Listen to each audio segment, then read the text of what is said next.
حسین یا حسین، حسین یا حسین، دنیا میں ایک نقطہ وحدت حسین ہے، ہر طبقہ بشر کی ضرورت حسین ہے۔ اعوذ باللہ من الشیطان الرجیم، بسم اللہ الرحمن الرحیم، الحمد للہ رب العالمین، والصلاة والسلام علی سید الانبیاء والمرسلین، حبیب الہ العالمین ابی القاسم محمد، اللہم صلی علی محمد وآل محمد وعجل فرجهم وعلى آلہ الطیبین الطاہرین، سیما بقیت اللہ فی الارضین، قال اللہ تعالی فی کتابہ الکریم، بسم اللہ الرحمن الرحیم، ام حسبت ان اصحاب الکہف والرقیم كانوا من آیاتنا عجبا۔ درود بھیجے گا محمد و آل محمد پر، اللہم صلی علی محمد و آل محمد وعجل فرجهم۔ پروردگار عالم کا انتہائی احسان ہے، خدا متعال کا بے پناہ شکر ان نعمتوں پر جو خدا متعال نے ہمیں دی ہیں اور ہم سمجھ سکیں، اور ان نعمتوں پر بھی خدا کا شکر جو اس نے ہمیں دیں اور ہم نہیں سمجھ سکے۔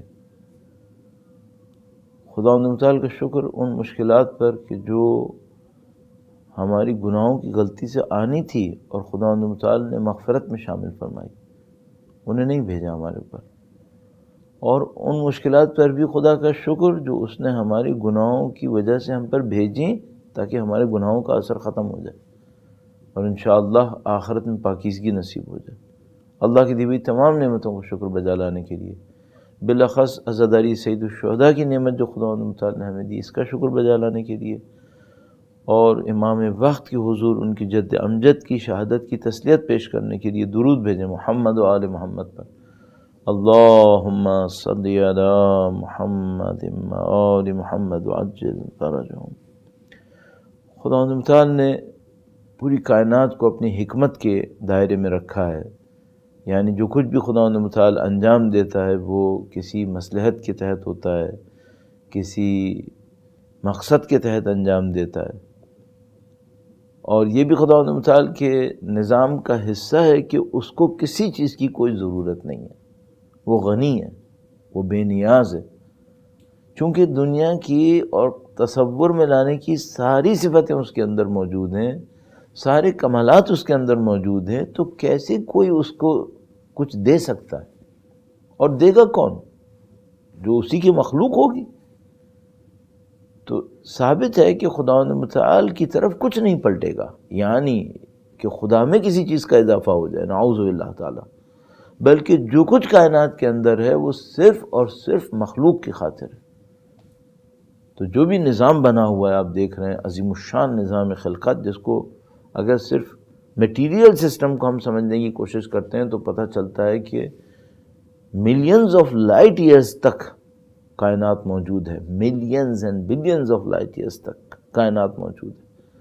اس کا مطلب یہ ہے کہ لائٹ کئی کروڑوں سال ٹریولنگ کرے تب بھی کائنات ہے. یہ خدا کی میٹیریل کائنات ہے. یہ سب کچھ جو نظام بنا ہوا ہے یہ کس کے لیے بنا ہوا ہے؟ یہ مخلوقات کے لیے، اللہ کی مخلوق کے لیے.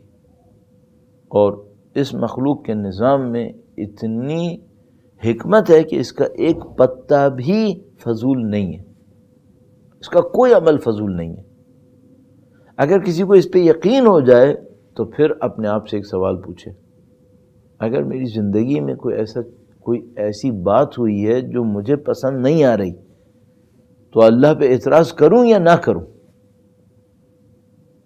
وہ خدا جس نے اربوں مخلوق کا نظام پرفیکشن کے اوپر بنایا ہے، اگر میری زندگی کے اندر کوئی ایسی چیز آتی ہے جو مجھے پسند نہیں آتی تو خدا پہ اعتماد کروں یا نہ کروں؟ خود بخود انسان کی عقل کہتی ہے کہ بھائی جس خدا نے اربوں مخلوق کو پالا ہوا ہے، ان کی بھلائی کو سوچتا ہے، الذی اعطى كل شيء خلقه ثم هدى، وہ جس نے ہر چیز کو خلق کیا اور اس کے بعد اس کو ہدایت دے دی، اس کو نعمتوں سے نواز دیا، وہ خدا تمہیں نعمتوں سے کیوں محروم کرے گا؟ سب سے پہلی بات انسان کو اپنے آپ سے یہی پوچھنی چاہیے. اگر کوئی سختی آتی ہے، اگر کوئی مشکل آتی ہے تو سب سے پہلے اپنے آپ سے پوچھے وہ یہ کہ اگر خدا اربوں مخلوقات کو نوازتا ہے تو کیا مجھے اس کو نوازنے میں مشکل ہے؟ نعوذ باللہ تعالیٰ، نہیں، نوازنے میں مشکل نہیں ہے. نعوذ باللہ تعالیٰ کیا میرے ساتھ ظلم کرے گا؟ ظاہر ہے کہ خدا تعالیٰ کیوں ظلم کرے گا؟ ظلم وہ کرتا ہے جو مجبور ہوتا ہے، ظلم وہ کرتا ہے کہ جو کمزور ہوتا ہے، ظلم وہ کرتا ہے جو جاہل ہوتا ہے، جس کو خبر نہیں ہوتی. خدا تعالیٰ کی کسی صفت میں کوئی کمی نہیں ہے کہ خدا ظلم کرے. اگر ایسا ہے تو صرف اپنے آپ سے ایک سوال پوچھنا پڑتا ہے، وہ یہ کہ شاید مجھے یہ چیز پسند نہ آ رہی ہو، کیا یہ ممکن ہے کہ اس میں میری کوئی بہتری ہو، اس میں میری کوئی بھلائی ہو؟ اور یہ وہ پرسپیکٹو ہے جو صرف خدا کو ماننے کے نتیجے میں میسر ہوگا. میں دونوں کا فرق آپ کی خدمت میں عرض کرنے کی کوشش کروں گا. درود بھیجے گا محمد و آل محمد پر. اللہم صلی علی محمد آل محمد وعجل فرجہم. عزیزان محترم، اگر کوئی شخص خدا کو نہ مانتا ہو، اور نہ ماننے میں وہ بھی شامل ہیں جو زبان سے کہیں کہ نعوذ باللہ تعالیٰ ہم نہیں مانتے، اور وہ بھی شامل ہیں جو زبان سے تو کہتے ہیں لا الہ الا اللہ لیکن دل کے اندر خدا نہیں ہے، دل کے اندر خدا پہ اطمینان نہیں ہے. تو اگر کوئی شخص خدا کو نہ مانتا ہو اور اس کے سامنے کوئی ایسی مشکل آئے تو خود بخود اس کا ذہن کہے گا دوسروں کو نہیں آئی اور تم کو یہ مشکل آ گئی. دوسرے تو سب آسانی سے زندگی گزارنے، اور وہ اپنے آپ کو کوس بھی سکتا ہے. وہ کہے گا میں کیا بدبخت انسان ہو گیا، اور کیا بدبختی میرے اوپر آ گئی، اور یہ ہو گیا اور وہ ہو گیا. کیوں؟ اس کی وجہ ہے کہ پیچھے خدا پہ تصور ہی نہیں ہے، خدا پہ اعتماد ہی نہیں ہے. لیکن اگر کسی کا خدا پہ واقعاً یقین ہو، میں واقعاً یقین انہی دو کیٹیگریز کی خاطر عرض کر رہا ہوں، نہ صرف زبان کا یقین، واقعاً یقین. اگر واقعاً خدا متعال کو مانتا ہو تو جیسے ہی اس کے ساتھ زندگی میں کوئی چیز پیش آئے گی اپنے آپ سے ایک سوال کرے، وہی جو میں نے ابھی عرض کی، وہی کہ کیا خدا متعال نعوذ باللہ تعالیٰ بے خبری میں کرے گا، نعوذ باللہ تعالیٰ میرے پر ظلم کرے گا، نعوذ باللہ تعالیٰ بخل کرے گا میرے ساتھ؟ نہیں، کچھ بھی پاسبل نہیں ہے. خدا کی ساری صفتیں اچھی ہیں. تو اس کا مطلب یہ ہے اس میں بھی میرے لیے کوئی بھلائی ہے، اس میں بھی میرے لیے کوئی اچھائی ہے. اور یہ اولیاء اللہ، انبیاء کرام، ائمہ اطہار کا وسیلہ ہے، طریقہ کار ہے. وہ یہ کہ جب بھی خدا متعال کی طرف سے کوئی حکمت آئی، کوئی مشکل آئی، انہوں نے دیکھا اس میں خدا کی حکمت ہے. اور ظاہر ہے کہ وہ تو کائنات کے نظام کو سمجھنے والے ہیں. مولا امیر المومنین فرماتے ہیں کہ ان کے یقین میں اضافہ نہ ہو اگر پردے اٹھ جائیں. درود بھیجے گا نبی اور اولاد نبی کی ذات پر. اللہم صلی علی محمد آل محمد وعجل فرجہم. تو وہ تو اہل یقین ہے، عین الیقین ان کے پاس ہے. لیکن جس کے پاس عین الیقین نہ ہو، کم سے کم خدا پر ایمان تو ہے. خدا پہ ایمان کے سائے میں سوچے کہ بھئی یہ جو خدا متعال میرے ساتھ کر رہا ہے، اس میں کوئی خدا کی مصلحت، اللہ کی طرف سے کوئی مصلحت ہے میرے لیے؟ نہیں ہے. اچھا فرض کر لیتے ہیں انسان کا دماغ کہ نہیں کوئی مصلحت نہیں ہے، فرض کر لیتے ہیں، نعوذ باللہ تعالیٰ، اگر انسان کا دماغ کہ بھئی مجھے تو مصلحت سمجھ میں نہیں آتی، تمہیں سمجھ میں نہیں آتی، صرف اتنا بتا دو کیا خدا ظلم کرے گا؟ اگر اتنی سی بھی، وہ کہتے ہیں کہ نوک چبھنے کی تکلیف بھی اگر خدا دے گا نا، اس پر بھی اجر دے گا، اس پر بھی اجر دے گا۔ تو خدا اگر تمہیں کوئی تکلیف دے گا، کسی چیز سے محروم کرے گا، تو کیا ظلم کرے گا؟ ابھی چند دن پہلے بڑا عجیب ایک واقعہ ہوا، اور مجھے کچھ لوگوں سے ملنے کا موقع ملا جو زندگی کی سختیوں کو جھیل رہے تھے۔ وہ بہت خوبصورت، بہت مفید تجربہ تھا میری زندگی کے لیے۔ جو لوگ اس مشکل کو جھیل رہے تھے، ان میں ایک بندہ خدا تھا جس کو میں دیکھتا تھا کہ وہ تقریباً سمجھ لیجئے کہ ڈیڈ لیونگ کی باؤنڈری میں، یعنی سوتا رہتا تھا ہر وقت، وہ جاگتا ہی نہیں تھا، گویا زندگی سے بالکل بیزار آ چکا تھا۔ پھر کچھ دن میں میں نے دیکھا تھوڑی سی بہتری آئی، تھوڑی بہتری آئی، کچھ اٹھنے لگا ہے، بیٹھنے لگا ہے، باتیں کرنے لگا ہے لوگوں سے۔ تو ایک دن خود میرے پاس آیا اور مجھ سے کہنے لگا کہ کیا آپ نے فیل کیا ایسا کہ میں کچھ چینج ہو رہا ہوں؟ میں نے کہا ہاں، میں نے فیل کیا ہے۔ پہلے تم بالکل سوتے رہتے تھے ہر وقت، اب تم تھوڑا جاگ رہے ہو، لوگوں سے بات کر رہے ہو۔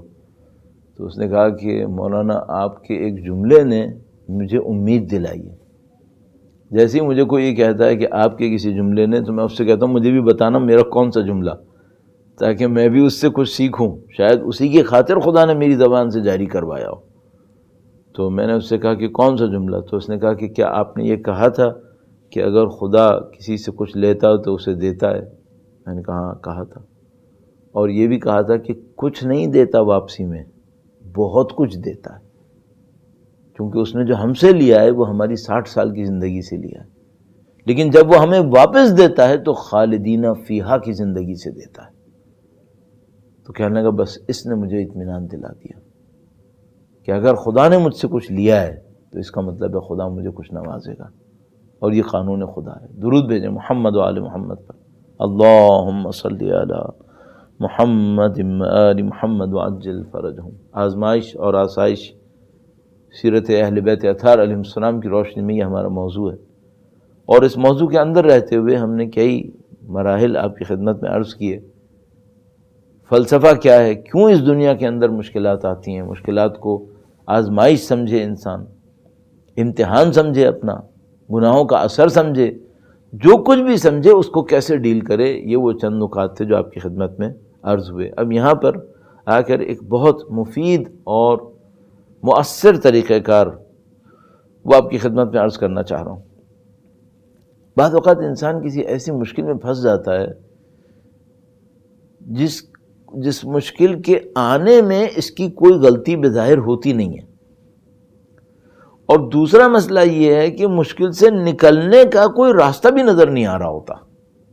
اب ذرا تصور کیجئے، مشکل ایک ایسی مشکل ہے جس کو یہ خود اپنے ہاتھوں سے نہیں لایا، خود سے آ گئی ہے، اور نکلنے کا بھی کوئی راستہ نظر نہیں آ رہا کہ اب اس مشکل سے میں باہر کیسے نکلوں گا۔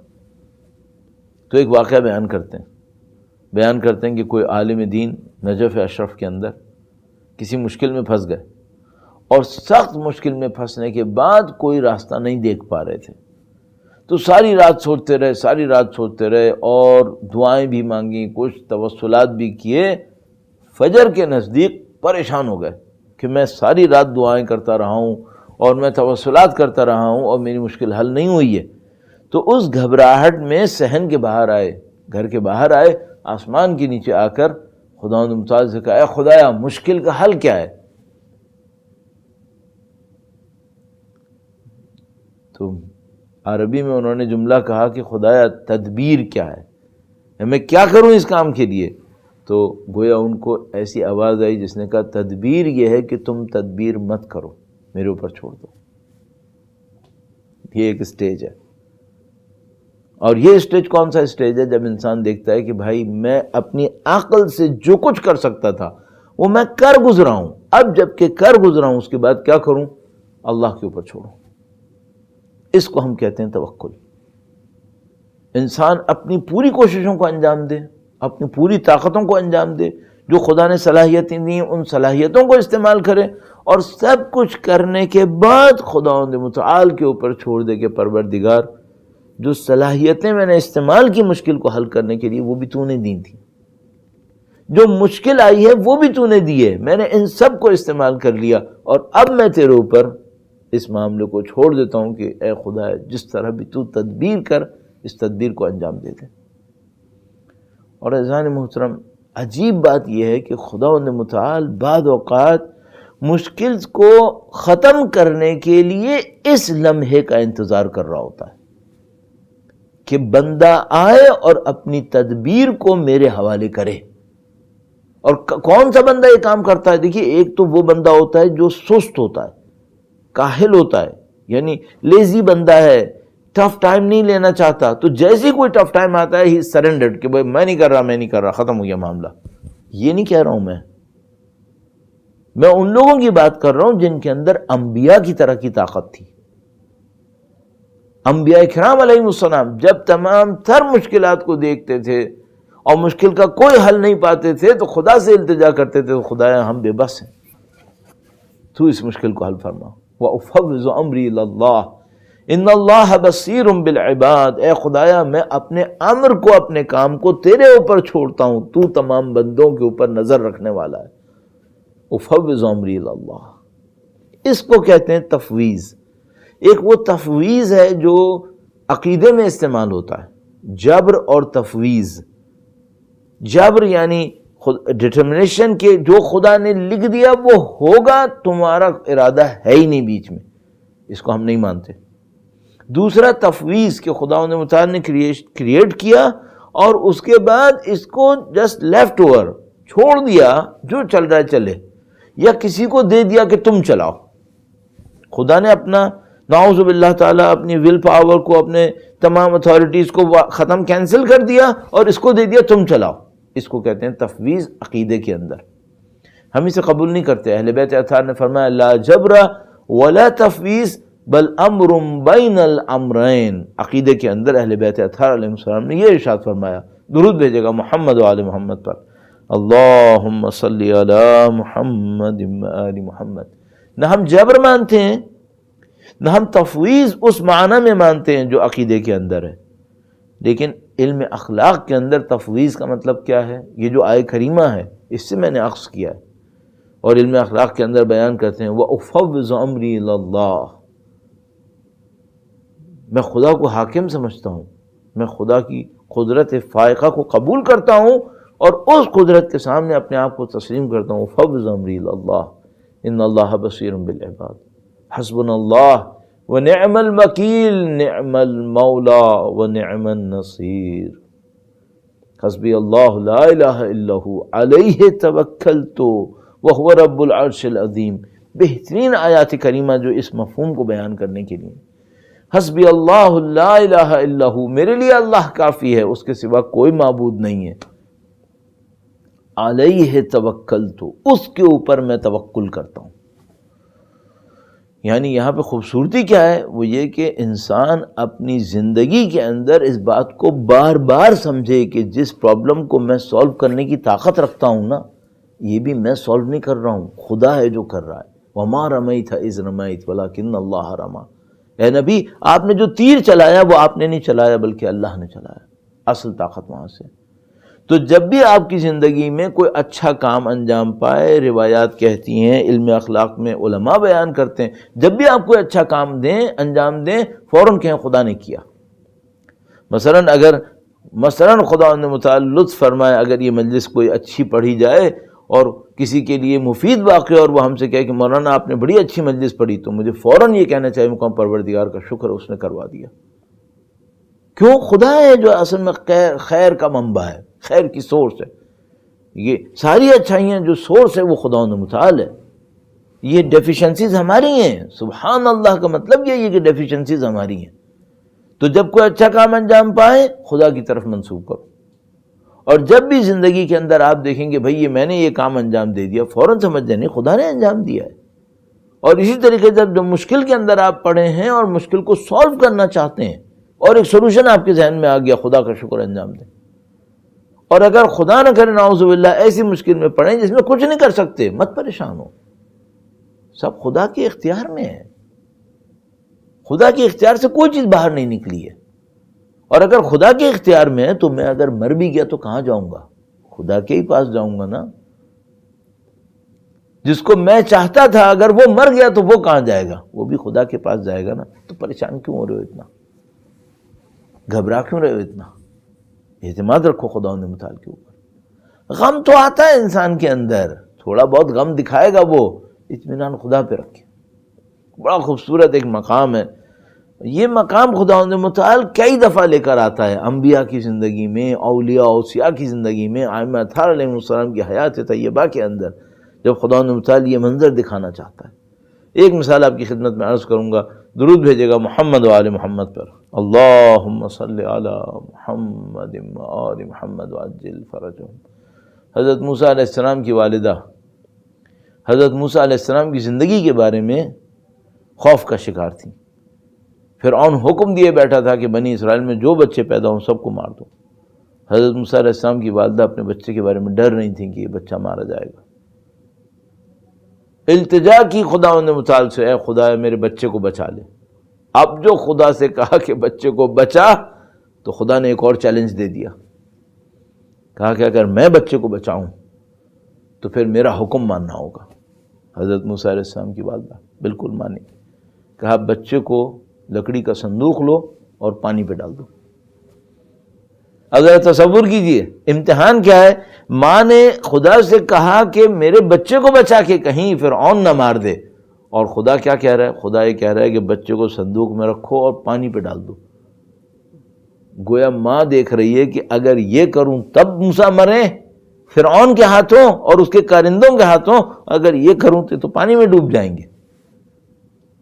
لیکن مادر موسیٰ کے دل میں توحید ہے، خدا نے ان کے دل کو وَرَبَطْنَ عَلَىٰ قَلْبِهَا، بعد میں خدا نے تعالیٰ فرماتا ہے ہم نے مادر موسیٰ کے دل کو مضبوط کیا تھا، جوڑ دیا مادر موسیٰ کے دل کو، اور اطمینان دلایا کہ ڈالو اِنَّا رَادُّوهُ إِلَيْكَ، اگر تم نے یہ قربانی دی کہ ہمارے حکم کے مطابق یہ کام کر دیا، اِنَّا رَادُّوهُ إِلَيْكَ، خدا تعالیٰ وعدہ کرتا ہے، کہتا ہے ہم پلٹائیں گے موسیٰ کو تمہارے پاس، وَجَاعِلُوهُ مِنَ الْمُرْسَلِينَ، اور اس موسیٰ کو ہم ایک اعلیٰ مقام نصیب کریں گے۔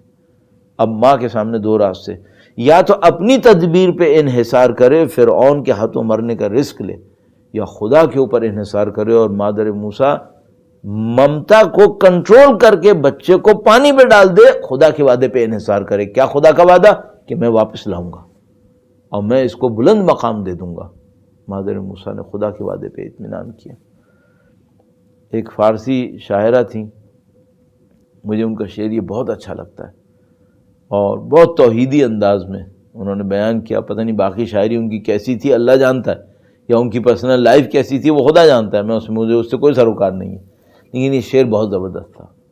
تو انہوں نے کہا کہ گویا اللہ نے مادر موسیٰ سے کہا، جب مادر موسیٰ بہت پریشان ہوئی کہ میرا بچہ پانی میں جا رہا ہے، بہ کے برگردید بما بسپاریش کہی تو ازما دوست تھرمی دوریش، بہتر یہ ہے کہ تم اسے پانی میں ڈال دو اور ہمارے سپرد کر دو، تم موسیٰ کو ہم سے زیادہ نہیں چاہتی۔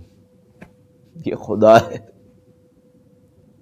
یہ ماں ہے، یہ ماں کا بیٹا ہے، لیکن خدا کہہ رہا ہے کھائی تو ازما دوست ہرمی دوریش، تم ہم سے زیادہ نہیں چاہتی موسیٰ کو، ہم زیادہ چاہتے ہیں۔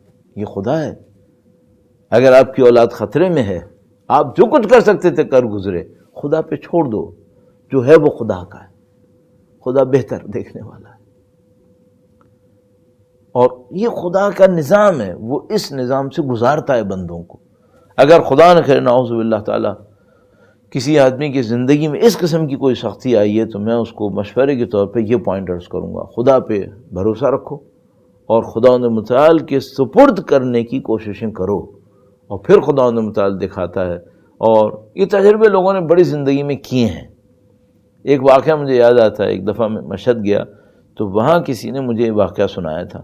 میں آپ کی خدمت میں عرض کرتا ہوں یہ سیکھنے کا واقعہ ہے، اس سے بہت کچھ سیکھ سکتا ہے انسان. درود بھیجے گا محمد و آل محمد پر. اللہم صلی علی محمد آل محمد وعجل فرجہم. تو بیان کرتے ہیں وہ صاحب جو تھے انہوں نے بتایا کہ ان کے کوئی استاد تھے، ان کے پاس تھوڑا ذہن اس ٹائپ کا تھا کہ جو لوگ ایکسٹرا آرڈنری لوگ ہیں مجھے ان لوگوں سے ملنا چاہیے. تو کوئی اگر ان کو پتہ چلتا تھا کہ بھئی یہ آدمی ذرا ایکسٹرا آرڈنری کام کرتا ہے، جا کے ملتے تھے، دیکھوں تو صحیح وہ کیا ہے. تو ان کو کسی نے بتایا کہ پہاڑی علاقے میں ایک بندہ بہت ساری بھیڑوں کے ساتھ رہتا ہے، نہ بھیڑوں کو باندھتا ہے شیپس، اور نہ ان کو کسی باؤنڈری کے اندر انکلوز کرتا ہے. پہاڑی کے درمیان رہتا ہے، کوئی انکلوزر نہیں ہے جس کے اندر باندھے ان کو، ان کے اندر ہو جائیں وہ، اور نہ ان کے پاؤں کو رسی سے باندھتا ہے، اور اکیلا آدمی ہے. اب اگر کسی نے زندگی میں اس کا قسم کا کوئی منظر دیکھا ہو تو اگر آپ کے پاس مثلا 400-500 شیپس ہیں اور آپ چاہیں کہ ان جانوروں کو سنبھالیں اور آپ انہیں کسی جگہ بند بھی نہ کریں اور ان کے پاؤں میں رسی بھی نہ باندھ دیں، تو بھائی جب آپ سوئیں گے تو کیا ہوگا؟ بھاگ جائیں گی. تو انہوں نے کہا یہ تو عجیب بات ہے کہ بندے کے پاس کوئی اور بندہ بھی نہیں ہے تو یہ سوتا بھی تو ہوگا. ہاں بھائی سوتا ہے. تو پھر بڑی بڑی بکریاں بھاگتی کیوں نہیں ہیں؟ کہا بس یہی تو عجیب بات ہے اس آدمی کے اندر. گئے اس سے ملنے کے لیے، جناب اس کو ڈھونڈ نکالا، وہ بھیڑ بکریوں کے ساتھ بیٹھا ہوا تھا. اس سے پوچھا کہ بھائی ہم نے تمہارے بارے میں یہ سنا ہے. کہنے لگا ہاں بالکل صحیح سنا ہے، میں اکیلا ہوتا ہوں اور میں اکیلا ان کو پالتا ہوں اور میں باندھتا بھی نہیں ہوں اور کسی جگہ پہ ان کو دروازہ بھی بند نہیں کرتا ان کے اوپر. تو کہا کہ بھائی جب تم نہیں پالتے تو تم سوتے ہو یا نہیں سوتے؟ کہنے لگا ہاں میں سوتا ہوں، نماز بھی پڑھتا ہوں، سوتا بھی ہوں، سارے کام کرتا ہوں. تو کہنے لگا جب تم نہیں کرتے تو کون کرتا ہے؟ تو اس نے ایک عجیب کام بتایا، اور یہ اسٹوری نہیں ہے، یہ ریئل واقعہ ہے. یہ کہنے لگا کہ جب میں سونے لگتا ہوں تو میں خدا سے کہتا ہوں خدایا میں نے تیرے حکم کے اوپر حلال کمانے کے لیے یہ جانور پالے، تو نے جتنی مجھے طاقت دی میں نے استعمال کر لیا، اب مجھے نماز پڑھنی ہے، اب تو سنبھال. یا وہ کہتا ہے کہ مجھے اب تو سونا ہے، آرام کرنا ہے، اب میں آرام کر رہا ہوں، اب تو سنبھال، اب میں نہیں سنبھال سکتا. تو اس نے کہا واقعاً تم یہ کرتے ہو؟ ہاں میں یہی کرتا ہوں. تو کہنے لگا کہ تم اتنے سالوں سے پال رہے ہو، کبھی ایسا ہوا کہ رات کو کوئی بکری بھاگ گئی ہو، کچھ ہو گیا ہو؟ کہنے لگا نہیں، کبھی کوئی نہیں بھاگی، سب یہیں رہتی. تو کبھی کوئی مری ہے؟ کہنے لگا ہاں ایک دفعہ مری ہے. وہ کیا ہوا؟ تو اب اس نے تھوڑا سا ڈرامیٹک کر کے بتایا تھا، وہ میں آپ کی خدمت میں عرض کر دوں. کہنے لگا کہ میں سویا اور میں یہی کہہ کے خدا سے سویا کہ خدایا میرا کام ختم ہو گیا، اب تو کام کر، اور میں سو رہا ہوں. تو کہنے لگا جب میں اٹھا تو میں نے دیکھا کہ وولف، بھیڑیے میرے چاروں طرف کھڑے ہیں اور وہ انتظار کر رہے ہیں پتہ نہیں کس چیز کا، اور میں نے دیکھا کہ حالت بہت خراب ہے. تو کہنے لگا میں نے بلینکٹ اوپر کیا، دیکھا کہ بھیڑیے چاروں طرف ہیں، تو میں نے بلینکٹ دوبارہ ڈال دیا اور میں نے خدا سے کہا خدایا میں جاب واپس نہیں لے رہا، تو ہی جاب کنٹینیو کر. تو ہم لوگ جو دوسری جگہ پہ جاب کرتے ہیں، اگر میرا ٹائم ختم ہو جائے اور میں پھر بھی ٹائم پہ کام کروں تو اس کو ہم اوور ٹائم کہتے ہیں. اوور ٹائم کے ایکسٹرا پیسے دینے پڑتے ہیں مالک کو. تو کہنے لگا کہ میں نے خدا سے کہا کہ خدایا میں اپنی جاب نہیں لے سکتا، آج تو اوور ٹائم کر لے، میں نہیں کروں گا کام، تو کر کام. کہنے لگا میں نے بلینکٹ واپس لیا، میں سو گیا. کیونکہ جب میں بلینکٹ لے کے سوتا ہوں، جب میں ڈال لیتا ہوں اپنے آپ پہ، خدا سے کہتا ہوں کہ سنبھال، تو پھر مجھے کوئی پرابلم نہیں ہوتی. میں پھر سو گیا. دوبارہ اٹھا تو میں نے دیکھا کہ سارے بھیڑی جا چکے تھے. تو کہنے لگا ٹھیک ہے، میں نے خدا سے کہا حالت صحیح ہے، اب میں لینے کو تیار ہوں. تو کہنے لگا کہ پھر میں نے جا کے ساری بھیڑیں دیکھی کہ کیا ہوا، تو ایک بھیڑ کم تھی. کہنے لگا کہ میں پریشان ہوا کہ یہ کیسے ہو گیا، خدا تو اپنے کام میں کبھی خرابی نہیں کرتا ہے، تو یہ ایک بھیڑ کم کیسے ہو گئی؟ تو کہنے لگا پھر میں نے سوچا کہ یہ کیا ہوا. تو پھر یاد آیا کہ یہ بھیڑ وہ گئی ہے جس کو کل رات ایک بیماری لگی تھی. کہنے لگا اس کو ایک بیماری لگی تھی اور مجھے ڈر یہ تھا کہ اس کی بیماری سے باقی بھیڑیں بیمار ہوں گی. خدا نے بندوبست کیا تھا، وولف بھیجے تھے، بھیڑیے بھیجے تھے تاکہ اس بیمار کو نکال کے لے جائیں، باقی سب صحیح چلتا رہے۔ درود بھیجیں محمد و آل محمد پر، اللہم صلی علی محمد و آل محمد وعجل فرجہ۔ خدا کی تدبیر پہ انحصار کرنا پڑتا ہے۔ بعض اوقات ایسا ہوتا ہے کہ انسان سمجھ جاتا ہے کہ یہ کام میرے بس کا نہیں ہے۔ ایک اور منظر عرض کرتا ہوں آپ کی خدمت میں، انبیاء کرام علیہ السلام کی زندگیاں اس سے بھری ہوئی ہیں، اور اولیاء الہی اسی طریقے سے یہ جو میں اور آپ بعض اوقات اپنے اطراف میں مشکلات دیکھتے ہیں اور سوچتے ہیں کہ یہ سب ہم نے حل کرنی ہے، ہم نے حل نہیں کرنی ہے، خدا ہم سے امتحان بھی لے رہا ہوتا ہے۔ تو حضرت موسیٰ علیہ السلام جب تمام تر دروازوں کو اپنے لیے بند کر لیا، فرعون کے دربار سے بھاگ گئے، قتل کا ایک مقدمہ بھی ان کے اوپر، جب وہ چلے گئے اور ایک جگہ کے اوپر پہنچے جہاں وہ مثلا خواتین کھڑی تھیں، ان کو پانی پلا دیا، سارے کام کر لیا، تو ایک جگہ بیٹھ گئے اور پھر اللہ تعالیٰ سے یہ دعا کی، ربی انی لما انزلت الی من خیر فقیر، خدایا جو بھلائی تو نے میرے طرف بھیجنی ہے میں اس کا فقیر ہوں، میں محتاج ہوں، اب تو بھیج دے۔ یہ جو آیات شریفہ اور کریمہ ہیں جن کے اندر اللہ پہ توکل ظاہر ہوتا ہے، جن میں اللہ سے التجا ظاہر ہوتی ہے، یہ آیات اللہ کے رازوں میں سے شاید ایک راز ہے۔ اور بیان کرنے والے بیان کرتے ہیں آیات کریمہ کے سلسلے میں، ہمارے پاس روایات موجود ہیں۔ ایک روایت بہت نفیس مولا امیر المومنین سے موجود ہے ہمارے پاس، درود بھیجے گا محمد و آل محمد پر، اللہم صلی علی محمد و آل محمد وعجل فرجہم۔ مولا نے 7 آیات جمع کی، بیان فرمائی، اور کہا اگر کوئی انہیں فجر کے بعد پڑھے کوئی مشکل اس کی طرف نہیں آ پائے گی، خداوند متعال سنبھال لے گا، یقین رکھے خداوند متعال کی طرف۔ تو عزیزان محترم، ایسے ہی میں آپ کی خدمت میں عرض کر رہا ہوں، تھوڑا سا آپ بھی توجہ فرمائیے گا۔ دیکھیے بعض جگہ قرآن کریم نے کہا ہے کہ نبی نے یہ کہا تو فوراً کہا یہ ہو گیا۔ یہ جو آیات کریمہ ہے اس کا مجموعہ بہت اہم ہے۔ جیسے مثلا آپ نماز غفیلہ کے اندر پڑھتے ہیں وَظَنُّونَ إِذْ ذَهَبَ مُغَاضِبًا فَظَنَّ أَن لَّن نَّقْدِرَ عَلَيْهِ فَنَادَىٰ فِي الظُّلُمَاتِ أَن لَّا إِلَٰهَ إِلَّا أَنتَ سُبْحَانَكَ إِنِّي كُنتُ مِنَ الظَّالِمِينَ فَاسْتَجَبْنَا لَهُ، جیسے انہوں نے کہا لا الہ الا انت سبحانک انی کنت من الظالمین، خدا تعالیٰ فرما رہے فاستجبنا لہ، ہم نے فوراً ان کی بات کو پورا کر دیا۔ یہ کنیکشن خدا تعالیٰ نے بیان کیا۔ اس کا مطلب ہے اس آیہ کریمہ کے اندر کوئی طاقت ہے جس کی وجہ سے خدا تعالیٰ نے کہا فاستجبنا لہ، اور اس آیہ کریمہ میں تو خدا نے کمال ایک اور واضح کر دیا، وَكَذَلِكَ نُنْجِي الْمُؤْمِنِينَ، اور اس طرح ہم مومنوں کی نصرت کرتے ہیں۔ اس کا مطلب ہے یہ بھی بتایا کہ دیکھو انہوں نے یہ آیہ کریمہ کہی اور یہ ہوا، اور یہ بھی بتا دیا کہ مومنین کو بھی یہی کرنا چاہیے۔ تو نماز غفیلہ پہ پابندی کریں، نماز غفیلہ ترک نہیں ہونی چاہیے۔ نماز غفیلہ معجزے کر سکتی ہے۔ یہ عجیب نماز ہے جو مولا چوتھے سرکار امام زین العابدین علیہ السلام نے دی ہے۔ درود بھیجیں محمد و آل محمد پر، اللہم صلی علی محمد و آل محمد وعجل فرجہم۔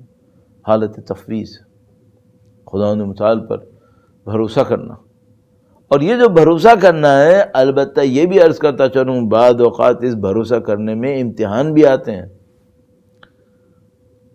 بعض اوقات امتحان بھی آتے ہیں۔ بہت مشہور ایک واقعہ ہے، شہید اول کا ہے یا شہید ثانی کا ہے، یہ تردد میرے ذہن سے اب طے نہیں کر پا رہا میرا ذہن۔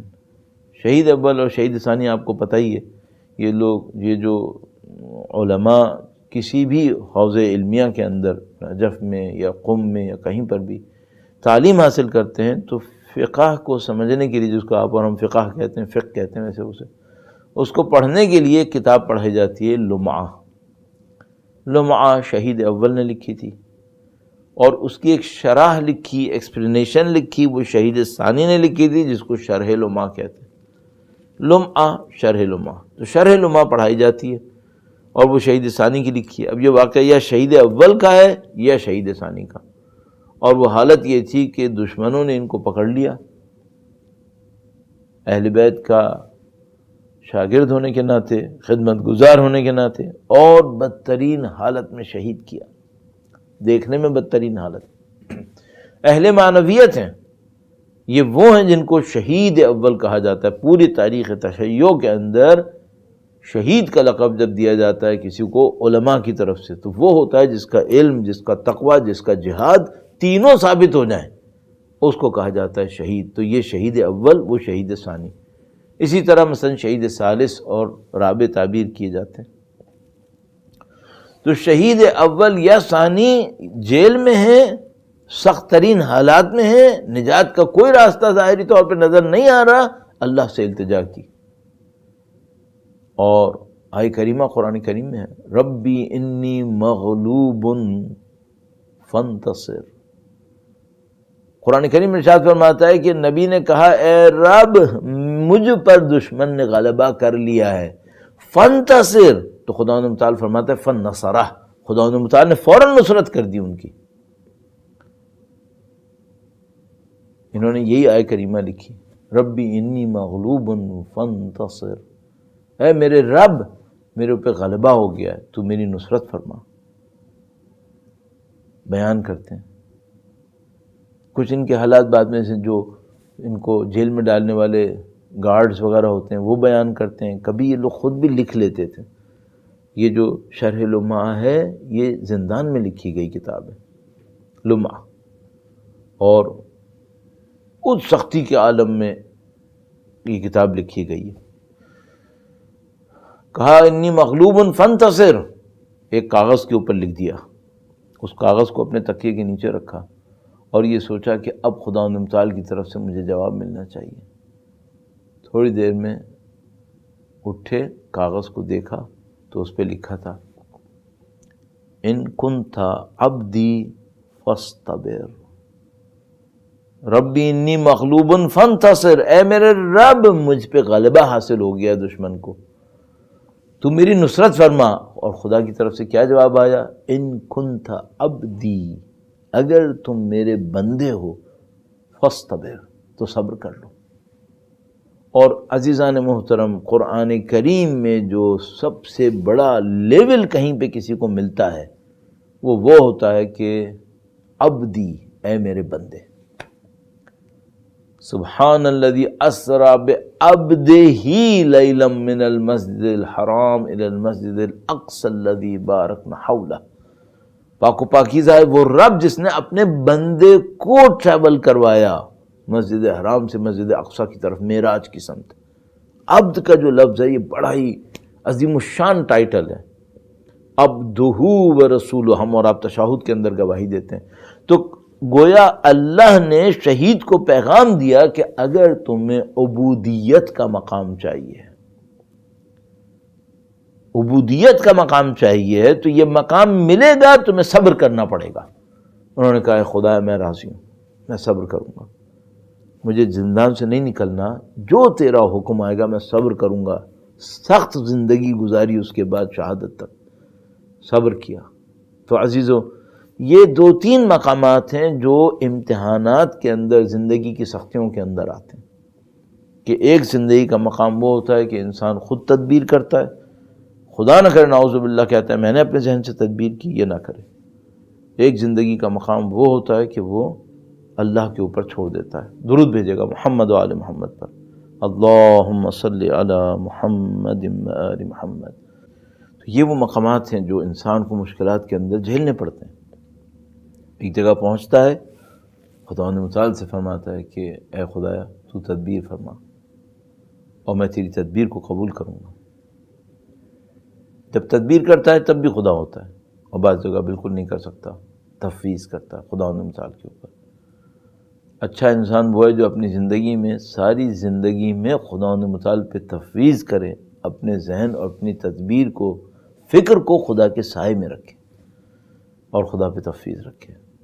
اس معنی میں اگر کوئی شخص یہ کرتا ہے، اطمینان نصیب ہوتا ہے، اور آہستہ آہستہ انسان اللہ کی طرف اور بڑھنے لگتا ہے۔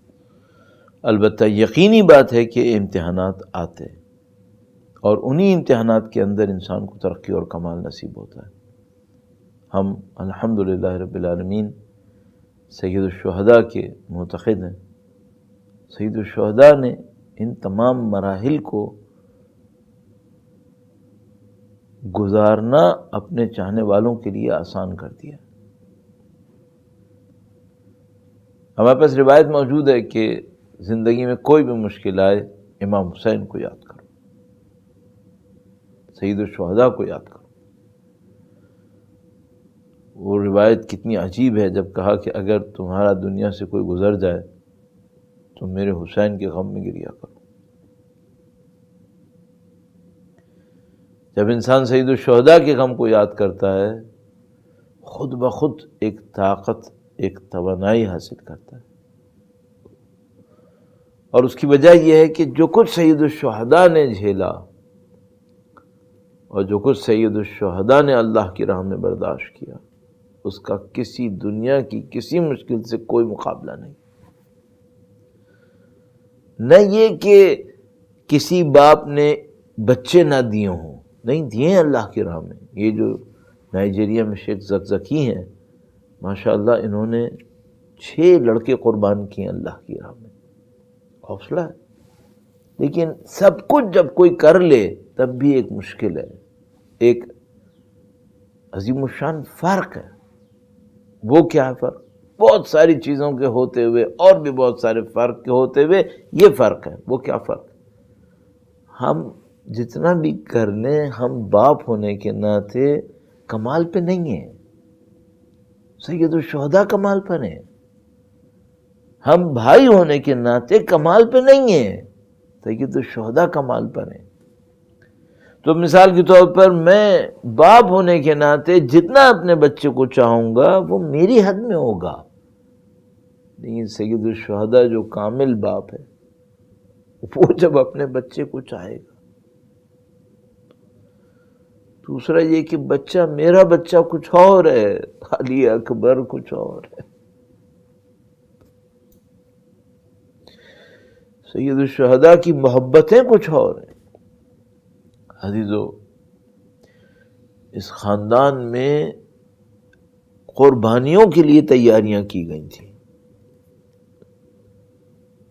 ایسے ایسے عظیم الشان چہرے، شخصیتیں تربیت دی گئی تھیں کہ سید الشہداء پہ قربان ہو رہا ہے، اور ان میں سر فہرست مولا ابو الفضل العباس کی ذات مقدس۔ جو مشہور و معروف روایات ہمارے پاس موجود ہیں وہ یہ کہ مولا امیر المومنین نے گویا ابتدائے امر سے اس بات پر توجہ فرمائی کہ میرا حسین اکیلا رہنے والا ہے، میرے حسین کو ایک معرکے سے گزرنا ہے۔ گویا ایک ایک تفصیل اہل بیت اطہار علیہ السلام کے پاس تھی، جیسے کہ شاید میں نے پہلے مصائب میں کہیں عرض کیا آپ کی خدمت میں، اللہ کے نبی نے امیر المومنین کو خبر دی تھی کہ اے علی تم اس زمین سے گزرو گے جہاں پر حسین کی شہادت ہوگی، اور مولا امیر المومنین اس زمین سے گزرتے ہوئے فرماتے ہیں کہ یہ وہ زمین ہے، اور سید الشہداء کی شہادت کے لیے تیاری فرمائی کہ میرا حسین کربلا میں ہوگا۔ اسے کوئی بھائی چاہیے ہوگا جو زندگی اور موت کا معاملہ حسین کی حفاظت سمجھے، حسین کا ساتھ دینا سمجھے، اس کی زندگی کا مقصد یہی ہو کہ اس نے حسین کا ساتھ دینا۔ گویا خاندان عصمت و طہارت نے خواتین میں بی بی زینب کبریٰ سلام اللہ علیہا جیسی کو، اور مردوں میں مولا ابو الفضل العباس جیسے کو تیار کیا کہ آپ کی ذمہ داری آپ نے حسین کا ساتھ دینا ہے۔ اور سید الشہداء کو اپنے بھائی پر بڑا فخر تھا، بہت فخر اور بہت اطمینان، اعتماد۔ آپ زیارات دیکھیں جو مولا ابو الفضل کی زیارات ہیں، کس انداز میں مولا ابو الفضل العباس نے اپنے بھائی کا ساتھ دیا کہ معصومین علیہم السلام نے ان کی عظمت کو اعتراف کیا۔ نہیں معلوم یہ مرحلہ کون سا مرحلہ ہے، یہ مقام کون سا مقام ہے؟ مثلا ہمارے پاس روایت موجود ہے کہ مولا امام ششم کی خدمت میں، چھٹے امام کی خدمت میں کسی کو لایا گیا جو بظاہر مولا ابو الفضل عباس کی نسل سے ہے. فرمایا گیا کہ یہ مولا ابو الفضل کی نسل سے ہے. اور جب ہمارے امام نے اپنے چچا عباس کا نام سنا،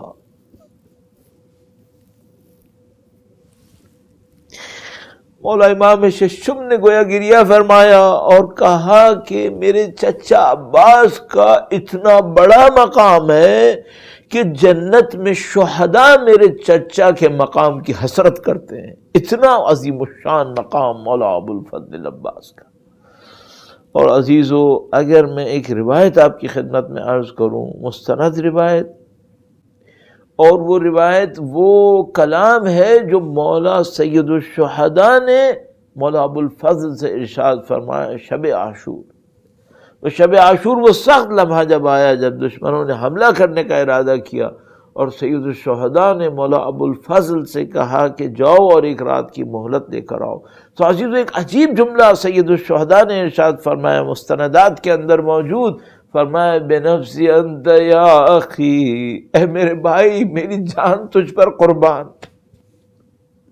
واقعاً بہت عجیب ہے، کیسے کوئی انسان اس جملے کو سمجھے کہ سید الشہداء فرما رہے ہیں کہ میرے بھائی میری جان تجھ پر قربان. یہ محبت کا کون سا مرحلہ ہے؟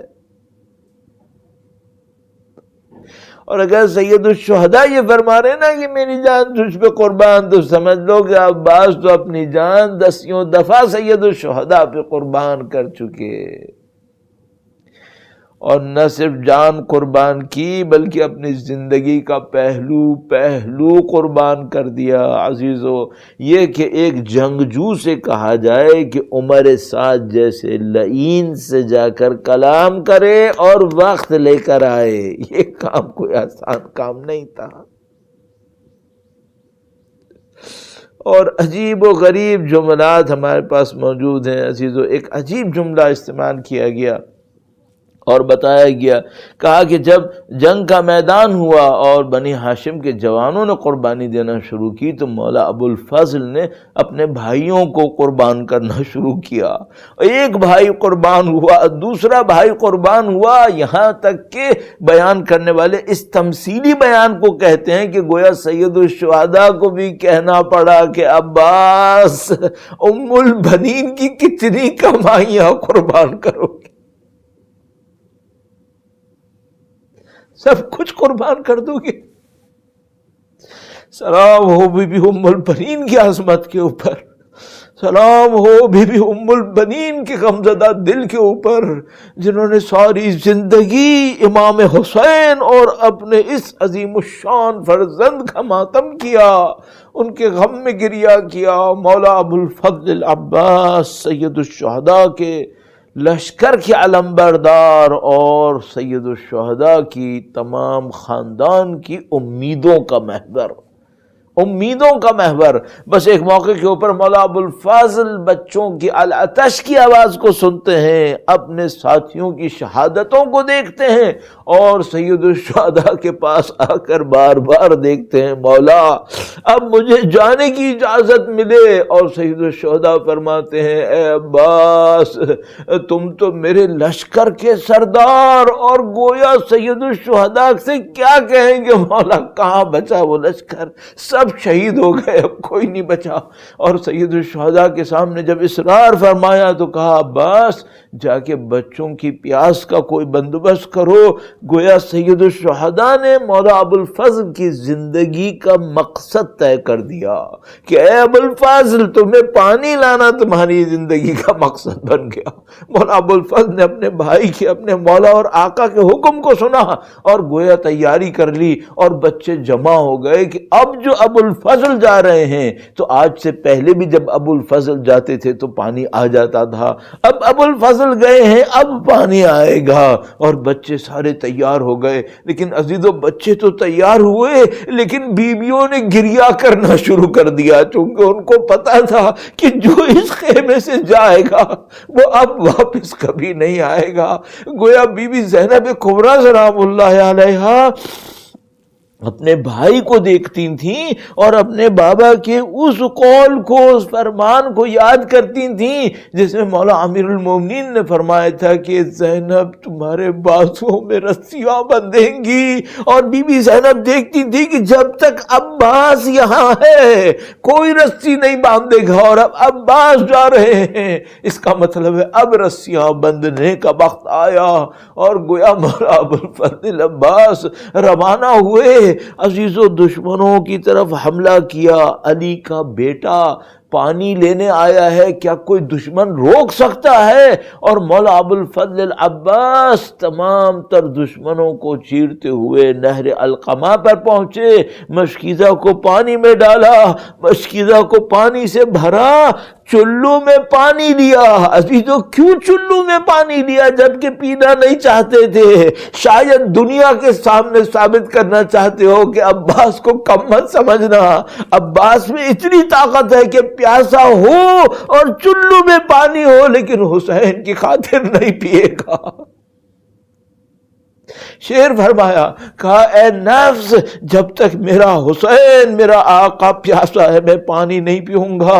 بس وہاں سے پلٹے اور دشمن سے واپسی ہے، اب پانی خیمے تک پہنچانا مولا ابوالفضل عباس کا کام ہے۔ عزیزو ہم نے تو چند جملوں کے اندر یہ باتیں کہہ دی، ذرا عرفاء کے بیانات کو دیکھنا کہ عرفاء مولا ابوالفضل کے پانی لینے کی طرف جانے کے مرحلے کو کیا کیا تعبیرات کرتے ہیں۔ میں جرأت نہیں کر پاؤں گا وہ سارے جملے کہنا، لیکن یہاں توحید ہے جو زمین کے اوپر ہے، یہاں وحدانیت کا عجیب منظر ہے۔ مولا ابوالفضل عباس پانی لے کر واپس بڑھ رہے ہیں، اب بس ایک خواہش ہے کسی طرح پانی خیمے تک پہنچے۔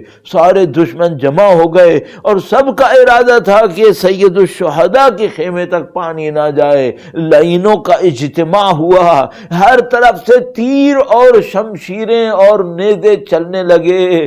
مولا ابوالفضل کی شہامت اور شجاعت کو دیکھتے ہوئے انہیں پتا تھا کہ اگر پانی گر گیا تو ابوالفضل کے اندر وہ طاقت نہیں رہے گی، لہذا سارے حملے پانی کی طرف کرنا شروع کر دیے۔ سیدھا ہاتھ قطع ہوا مولا ابوالفضل کا۔ مولا ابوالفضل نے شعر کو بدلا اور کہا، واللہ ان قطعتم یمینی انی احامی ابدن عن دینی، تم نے میرا سیدھا ہاتھ تو کاٹ دیا لیکن یاد رکھنا میں ابد تک اپنے امام کی حمایت میں کھڑا رہوں گا۔ اور پھر اس کے بعد بایاں ہاتھ بھی شہید ہوا۔ مولا ابوالفضل نے گویا پانی کو اپنے دانتوں میں تھام لیا، اور اب جو تیر مشکیزہ پہ لگتے تھے اس کو ابوالفضل اپنے پہلوؤں پر لیتے تھے کہ پانی محفوظ رہے۔ عزیزو بس ایک تیر ستم چلا اور مشکیزہ کا پانی بہہ گیا۔ مولا ابوالفضل دوبارہ پلٹے کٹے ہوئے شانوں کے ساتھ کہ میرا تو مقصد پانی لے کر آنا ہے، اپنی جان بچانا نہیں ہے۔ گویا دوبارہ چلے نہر القمہ کی طرف۔ اب دشمن سارے جمع ہو گئے اور مولا ابوالفضل پہ حملوں کی بارش ہونا شروع ہوئی۔ ایک گرز لگا اور مولا ابوالفضل زمین کی طرف آئے۔ ادھر سید الشہداء اپنے بھائی کے کارناموں کو دیکھ رہے تھے۔ جب علم ادھر سے ادھر ہوتا تھا تو حسین کے دل پہ گویا چڑیاں چل جاتی تھی۔ بس ایک موقع آیا جب علم گرا اور سید الشہداء بڑھے یہ کہتے ہوئے، الان انکسرت ظہری، اب میری کمر ٹوٹ گئی۔ اور تو یہ جو مولا ابوالفضل زمین پر آئے، اس مرحلے کو بی بی سیدہ سلام اللہ علیہا نے اپنے نوحے میں بیان کیا ہے۔ پڑھنے والا مولا ابوالفضل کے مصائب پڑھتا تھا، ساری روایات پڑھتا تھا، اور کبھی میری بی بی تشریف لائیں اور کہا کہ میرے بچے کے سارے مشکلات پڑھو، سارے مصائب پڑھو، نہیں سمجھ پایا کون سی روایت رہ گئی ہے۔ پھر بیوی نے خود فرمایا، کہا میرے بچے کے چاہنے والوں کو بتاؤ کہ جب کوئی سوار سواری سے زمین پر گرتا ہے تو اپنے بازوؤں کو زمین پہ رکھتا ہے. میرا بیٹا سواری سے زمین پر گرا، اس کے بازو بھی نہیں تھے اور اس کے سینے میں تیر لگے ہوئے تھے.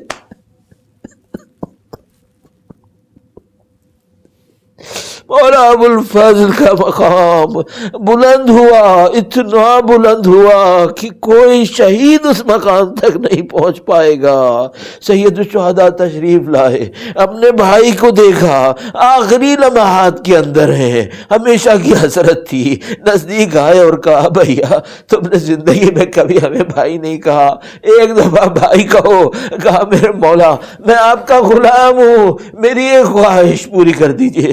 کہا کہو تمہاری کیا خواہش ہے؟ کہا خواہش بس اتنی ہے، میں بچوں سے پانی کا وعدہ کر کے آیا تھا، میری لاش واپس نہ لے کے جانا، میں بچوں کا سامنا نہ کر پاؤں گا. نہیں معلوم حکمت خدا. مولا ابو الفضل اسی طرح خیموں سے فاصلے کے اوپر ہے، لیکن واللہ ابھی بھی حاکم ہے، ابھی بھی محافظ خیمہ سید الشہداء کا ابو الفضل ہی ہے. مولا ابو الفضل کا مقام ہے. بس ایک موقع آیا، گویا سید الشہداء واپس آنے لگے، علم واپس لائے اور پانی نہیں آیا. جب بچوں نے دیکھا علم آیا اور ابو الفضل نہیں آئے تو گویا پوچھا بھائی وہ چچا کہاں ہیں؟ کہا وہ پانی نہ لا سکے، وہ نہر پر رہ گئے. شاید بچوں نے کہا ہمیں پانی نہیں چاہیے، اب ابو الفضل کو بلا لو.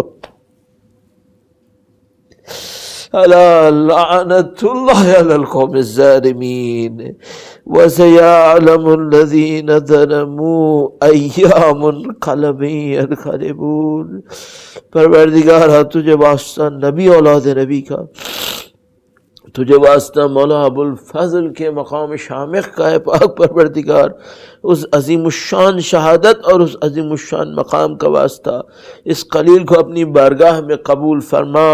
ان کی نورانیت سے ہمارے قلوب اور مرحومین کی برزخ کی زندگی کو منور فرما. ان کی شہادتوں کے صدقے میں سید و سردار مولا اور آقا امام آخر الزماں کے ظہور میں تعجیل فرما.